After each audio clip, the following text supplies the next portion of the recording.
Welcome to Great Leaders Serve. I'm your host, Kevin Best, and today we have Sankar Sewnauth. Sankar, thank you so much for joining us. You and I have known each other for a very, very long time, but I really want to hear about what's going on today, and more importantly, where did you start? What was give me the history of you. Well, thanks, Kevin, for having me on the show. It's always great to, anytime I can interact with you and spend time to discuss pressing issues or even thoughts that I have, it's always a great time. So thank you. You're welcome. Right now, I'm a retired CEO. I've been with CDS for 33 years, of which 25 years was spent as the CEO of the organization. And for me, I came originally from South America in 1977 and had this remarkable journey coming in as an immigrant to New York City and deciding for myself that I wanted something better for my life and my family, and my mother and my sister and my brother. We were all there, but it meant for me to leave, and I left home. I never went back, and found my way to Kansas with an uncle.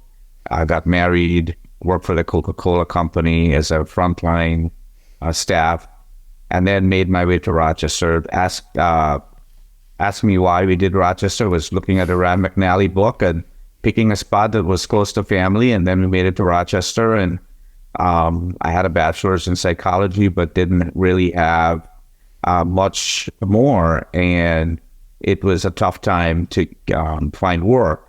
And I was fortunate to find a direct care job at the Arc of Monroe, what is now the Arc of Monroe. Back then, it was called the Association for Retarded Citizens.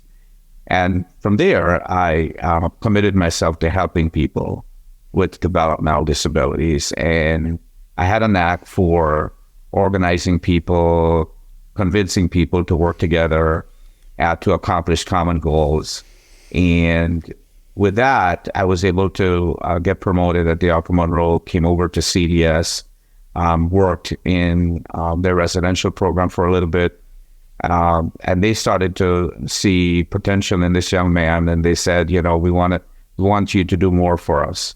And they promoted me within a year to run a large day program, which I did for 7 years. And then it led to me becoming CEO after the executive director retired in 1998. And that was when by then we had moved to, we had a family, we had 2 kids we brought from Kansas, and incrementally we just wanted to improve our lives. So when you come as an immigrant, go ahead. Well, let me ask you this. So I want to get back into when you came over as an immigrant. I want to go back to that, but I want to ask you a little bit more about CDS. Can you give me a little bit of background of how big CDS was when you became CEO and how large it is today? Yeah, sure. When I came to CDS, we were CDS was a $22 million business with about 250 employees. It had 9 residences for people with intellectual disabilities, had 2-day programs, had a sheltered employment program, and had a case management department. So it was considered one of the large 3 in the area. You had the Heritage Christian Services, Arc of Monroe. CDS was right up there with them. When I became CEO, we were in a really tough spot as an organization. We had lost a Kodak business that was part of the sheltered employment program. Kodak decided to send it to Mexico. It really gutted the sheltered employment program. And so we had to re-engineer ourselves and retool CDS. We had financial issues across the board, quality issues, and we had to re-engineer from the governance to the senior management to the staffing at large. And through time, in the 25 years, we were able to take the organization, which had become about a $16.5 million company, to now about a $300 million company. And we now touch the lives of over 15,000 people across upstate New York, and now in Florida as well. We just are about to open a 35-unit affordable housing project for people with intellectual disabilities and the regular citizens of Tampa. Hey, So it's it's been a absolutely remarkable amazing. journey. Yeah, absolutely Yeah, amazing. thank you. And you're not just dealing with people with developmental disabilities anymore. You've expanded that out. Can you talk a little bit about that as well? Yes, it's a great question, Kevin. Our core mission was to serve people with intellectual disabilities, and it remains the same. But I felt from the time I became CEO that we needed to diversify the organization. We didn't need to just stay with one funding stream. We wanted to have different sources of funding for the organization. And as things happen in our industry for people with intellectual disabilities, I took the opportunity to diversify the organization. So, for example, when the state put a moratorium on new homes for people with IDD, I said, okay, what are we going to do different? And that's got us into affordable housing. Then the state said it was going to move to managed care, the funding system for people with IDD. And that led us to create a managed care company ourselves. And we now, that is a business that now serves people with chronic illnesses in upstate New York. And we have about 400 employees and a budget of about $150 million. So from just the need, we were able to grow and diversify the organization. We set up a new foundation. We always had a foundation, but it was never successful. It was costing more to run the foundation than it was that they were bringing in. And so we reshaped it, put new focus on it, and we were able to create the foundation. We bought the financial interest of one of the a care coordination organization. It used to be called service coordination. And then the state said, okay, if we're going to move to managed care, we will have care managers. So they took all these service coordinators from all of the nonprofits and we brought them into a separate for-profit. And we were able to gain control of that organization because it was not doing well. And that serves about 8,000 people with intellectual disabilities. Unistel, one of the highlights of my career was discovering after the Kodak business left was that there was a little small spice packaging operation with people with intellectual disabilities at our Blossom Road facility. And it occurred to me that we could grow it. And long story short, it's now about a $13 million business, employing about 50 people as regular employees. People with intellectual disabilities are now regular employees in that organization. Yeah, so, and I'm going to jump in. Journey.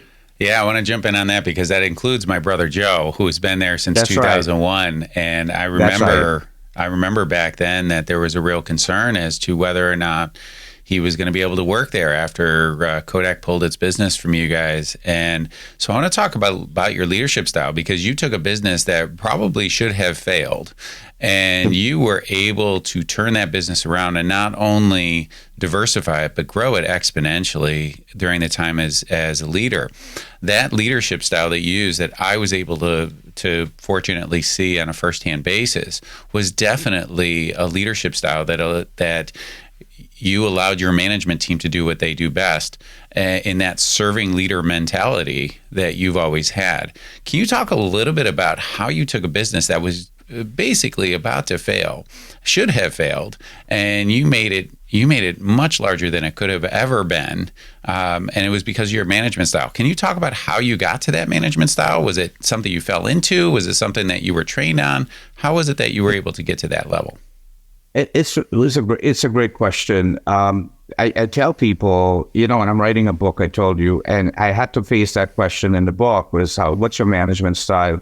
And some of it is learned, but innately you come to the situation with a set of principles, which was you're going to work hard, you're going to pay attention to details, you're going to pay attention to the people around you, and you're going to serve them.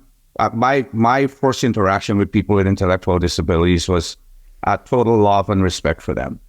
And that drove me because I was looking at them and looking at how they were ostracized from society and stigmatized and said, how do I change their lives so that they can live more meaningfully? And I brought that to the table every day. When I hired somebody, I wasn't looking for skills. I was looking for aptitude. I was looking for work ethic.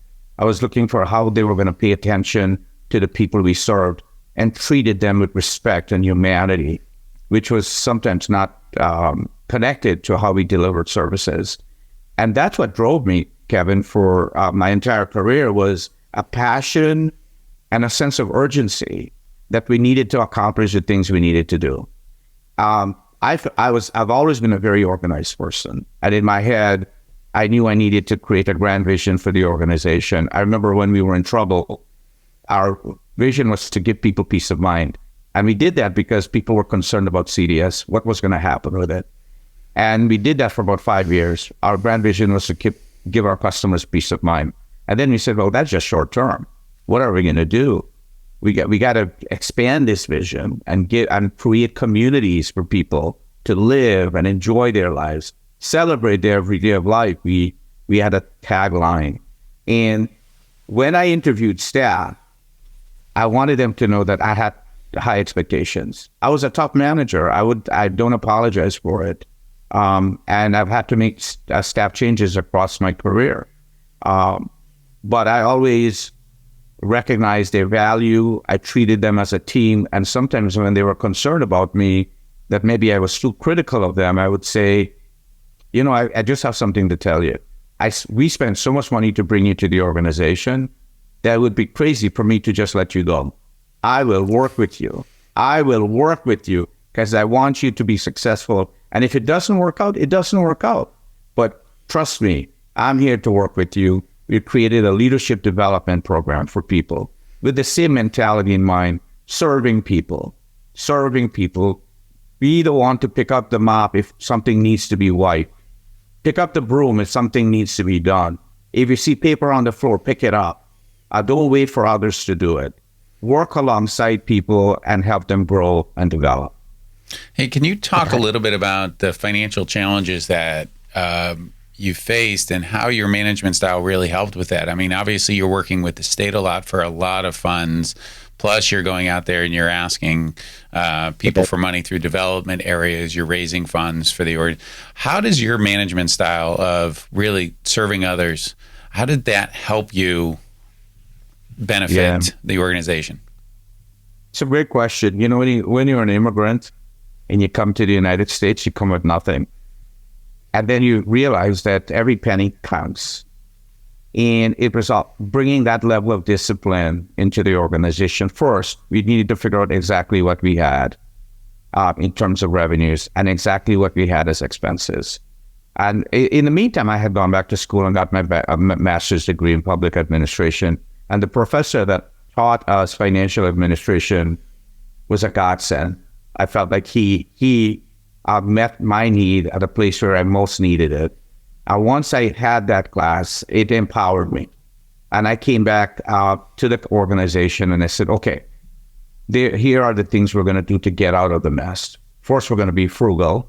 We're going to look at everything. Then I have to go look at the state and say, why is it that CDS is losing so much money? Why is it? We have a grand passion. We're taking difficult cases in our organization. And it just occurred to me that I need to put everything on the table with the state. And Cy Zielinski was the director there. I went to him one day and I said, Cy, if you don't restructure the finances for our UNICEF program, which was losing about $500,000 a year, we're going to lay off about 50 people with IDD. And I'm sure you don't want that. And he said, okay, why don't you write up the justification and I'll take a look at it. He quadrupled the funding to UNICEF. Quadrupled. So it's taking ownership of what was there and seeing that we couldn't live like that and bring a level of discipline in the organization about financial management, training managers to look at their budgets.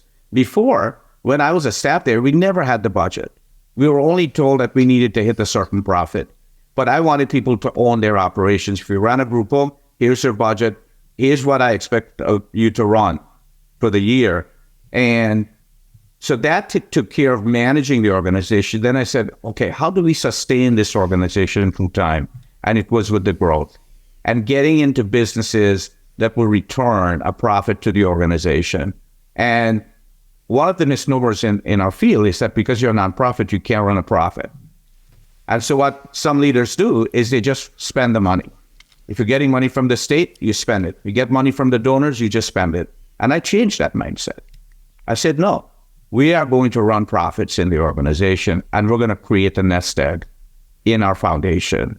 And that's how we did it for the 25 years.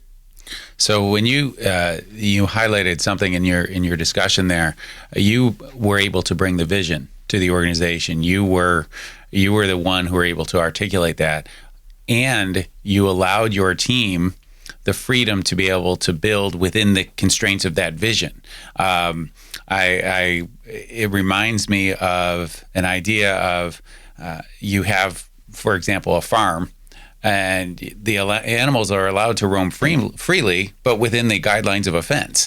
And so I kind of think about that when you said that, is you gave them the guidelines and you said, here's the vision of the organization. Here's your part within that vision. Here's the training for leadership that we're going to give to you, and then go out and accomplish it. And like you said with Sai, was able to quadruple once he understood the vision and his parameters in that. That's an amazing. It sounds like an amazing story. No, it really is, and it's true. Sometimes people use the word empowerment to the extreme, and they don't provide guidance. They just let people go on to do their work. But I've always believed that you need to let people know clearly what they need to do when they come to work. Create the boundaries for them. Also, create clear expectations. And we have one of the things I was able to do early on in my career was one of my board members was a senior executive at Xerox. And Xerox had a very defined performance management plan, which includes setting clear expectations. And they had one sheet where they laid out their strategies, laid out their goals and objectives, and then laid out the measurements for success for each employee. And I loved it. And I adopted that at CDS, taking things from other people. You had mentioned about how did I get to where we were as an organization. Just don't do it in isolation. I had to bring so many people from inside the community, especially rebuilding the board composition, bringing people with expertise into the organization and learning from them. I truly believe that I was never the smartest person in the room, that I had others who made me look better because they were there to help me. And Daniel Proze, who's now passed on, God bless him, he took me under his wing and he taught me how to instill some good management practices in the organization. So to your point about having the farm, having our business and having our people be trained, developed, but also give them the structure within which they should operate and do fair evaluations of the staff performance every year. And then one of the things I did in the nonprofit industry that nobody ever did was provided bonuses, incentives to management. It was unheard of. People were like, really? I was like, yes. Because when they work hard, they work 50, 60 hours a week, then there's something else we need to put on the table for managers. And when they run their businesses and they show the profits, then they should get something for it. And I did that for my 25 years. And they're still continuing. Sankar, can you tell me a little bit about, so not only employees, you talked about the board a little bit and you had to go out and recruit people for that, but you also had to bring in different advisors at different times. Many of them may or may not have had that serving leadership mentality that you have. So can you talk about when you needed to bring in an expert, as you mentioned, for whatever purpose that was, did you look for that mentality first that you had of serving others, or did you look for the skill set first? It's a great question. I looked for the need. I looked for the need they would fill in the organization. And then I looked for the person's openness to work with us. And we, in our field, serving people with special needs, there were so many demands and challenges that I was able to build a network. I called it my circle of influence, like in Stephen Covey's book, to expand that circle of influence, and had a lobbyist. I knew once we get bigger and we're dealing with the government, it was good to have somebody to advocate for us. Then if you had a specialty, when we went to managed care, Sachs Policy Group in New York City, I met with him, wonderful man, Jeffrey Sachs, built the Medicaid program for New York State. And I said, teach me, show me how to do this. And I did that in every aspect of the business. When I brought board members, what skill set did they need? What would their approach be? And our goal was to always serve the organization. So these are leaders coming to serve inside the organization. They weren't expecting to get remuneration for it. Their time was valuable, and I wanted them to feel special, feel valued when they were with us. And one of the things I did for board meetings was, I remember the times when I was a staff at CDS, board meetings would last 3 hours. Oh. And here were business people. They would start at 6 and finish at 9. And I made a promise. I said, no, this is a business. And these people that come in to volunteer, we need to promise them that their time would be valuable and it would be constrained when they come. And we started to run our board meetings in an hour. And I changed the time of the day, first thing in the morning. I was like, get up in the morning, you come to CDS, you do your thing, and you're gone. Then we went from monthly meetings to quarterly meetings. So you have to, the people you bring in, you have to have a win-win situation where they're meeting your need, you're meeting their need, and everybody works well together. So let's step outside of CDS for a bit here. Talk about your family. So your son has now taken over the CEO role of CDS. So obviously you were able to train him in the ways that you thought were important. You were able to give him that vision. Now he's able to do that. So when you talked about your family, and you had talked about it earlier, that you had brought your family into the United States, you went to Kansas, you came to Rochester. Obviously, how did you raise them with that idea of serving others? What was the way that you did that at home? Well, everybody had to live a certain way. We all have to be responsible. We all have to have some purpose in our lives. And I try to demonstrate that to my family. We are faith-based. We believe in God and Jesus Christ. We believe that we're here for a purpose, to help others and to be responsible citizens of this great country. And every day that we lived together, that was my expectation of my family, myself, my wife, my kids. And we have 2 children, Abigail and Andrew. Abigail has mild learning disabilities, but I never treated her differently, just like I did with our people with intellectual disabilities. I told my daughter, I said, you may have some challenges, but so does everybody else. It's how we react to it and what do we bring to the table. And you have something you need to give. And she's wonderful. She is in the church. She works at CDS in the HR department. She goes to work every day. She thrives on working. She's now responsible for the customer service at the front desk. So she does wonderful. Andrew was a different situation. He wanted to become an attorney. So all his training in school was to go become an attorney.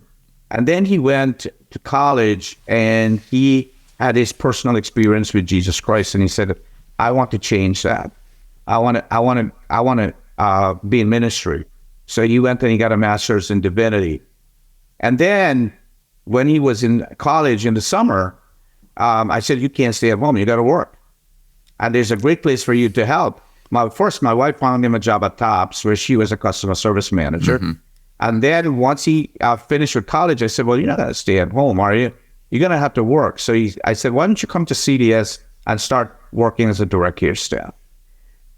And for whatever reason, Andrew, he loved people with intellectual disabilities. He loved the work. He got true meaning out of it. And then soon he had no desire to leave the organization, which I didn't expect. I wanted him to go out and sow his seeds and try to figure out what he wanted for his life. But he said, Dad, if you don't mind, I'd like to be here. And I said, you know, it's going to be hard for you because you're the CEO's son. And so we talked through all of that. And he's had a tough life at CDS. He really had to work hard.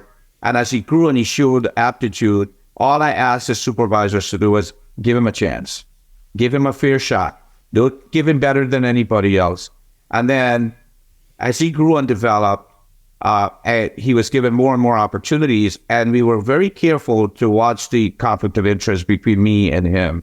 And so I made sure he was always supervised by somebody else, and that we followed good HR processes that were documented, so that there was not this issue of nepotism or anything. And thankfully, when he got time to be retired and the board was looking for someone, he was recommended not by me, but by a consultant who works for the organization. And they took him through his spaces. And they also went outside to evaluate what was available to bring in.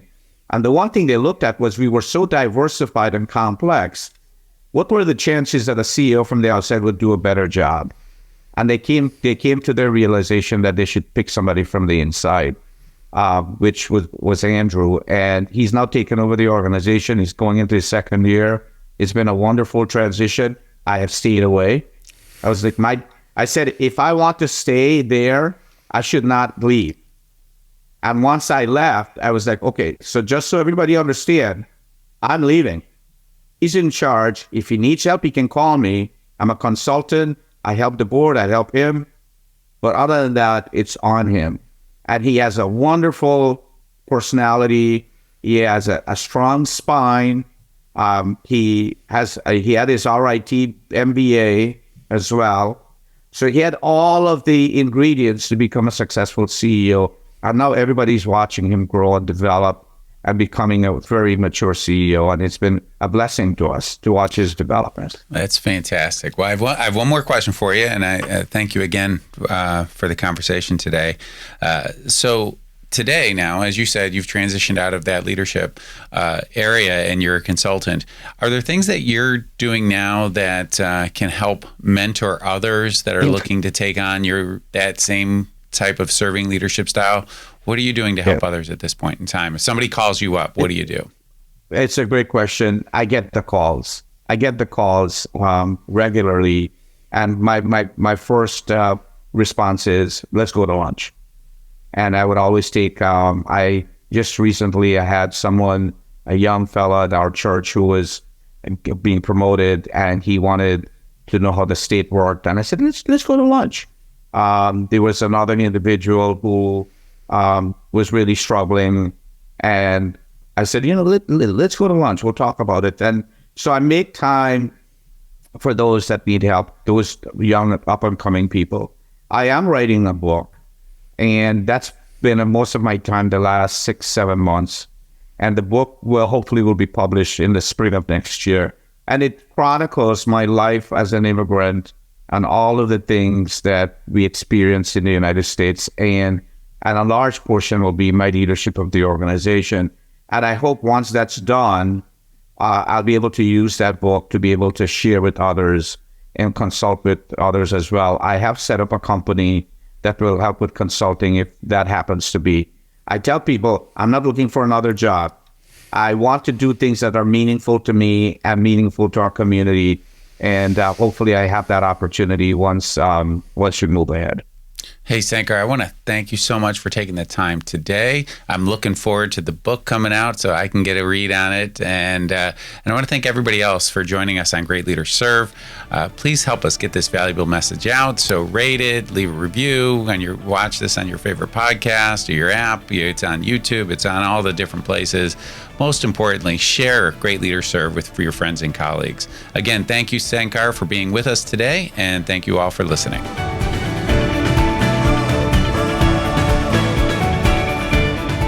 For more information about the Center for Serving Leadership, visit our website at centerforservingleadership.com.